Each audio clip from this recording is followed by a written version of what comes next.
Ang mangangaso at ang kuneho. Noong unang panahon, may isang mangangaso na kilala sa kanyang kagalingan sa pangangaso.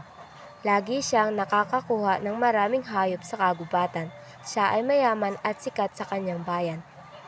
Ngunit ang mangangaso ay naging mapagmataas at nagsimulang maniwala na siya ay mas mahusay kaysa sa iba.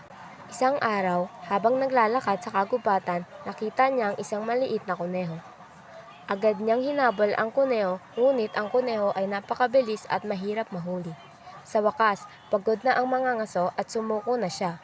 Bakit hindi ko mahuli ang kuneho na ito? Tanong niya sa kanyang sarili. Ako ang pinakamahusay na mangangaso sa bayan, ngunit hindi ko man lang nahuli ang isang maliit na kuneho. Sa kanyang pagkadismaya, hindi niya namalayan na papalapit na siya sa isang malaking puno.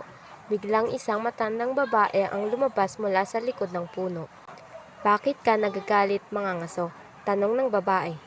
Hindi ko mahuli ang kuneho na ito, sagot ng mangangaso. Ako ang pinakamahusay na mangangaso sa bayan, ngunit hindi ko man lang mahuli ang isang maliit na kuneho. Hindi ka dapat mangmataas, mangangaso, sabi ng babae.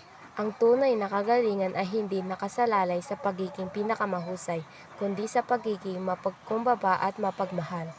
Nagulat ang mangangaso sa sinabi ng babae. Hindi niya kailanman naisip na ang kanyang pagmamataas ay ang dahilan kung bakit hindi niya mahuli ang kuneho. Paano ko matututunan ang pagiging mapagkumbaba?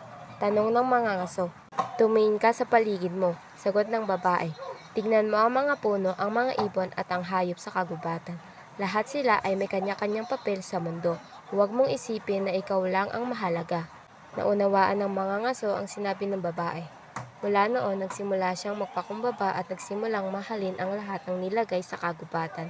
At mula noon, hindi na siya nagkaroon ng problema sa pangangaso.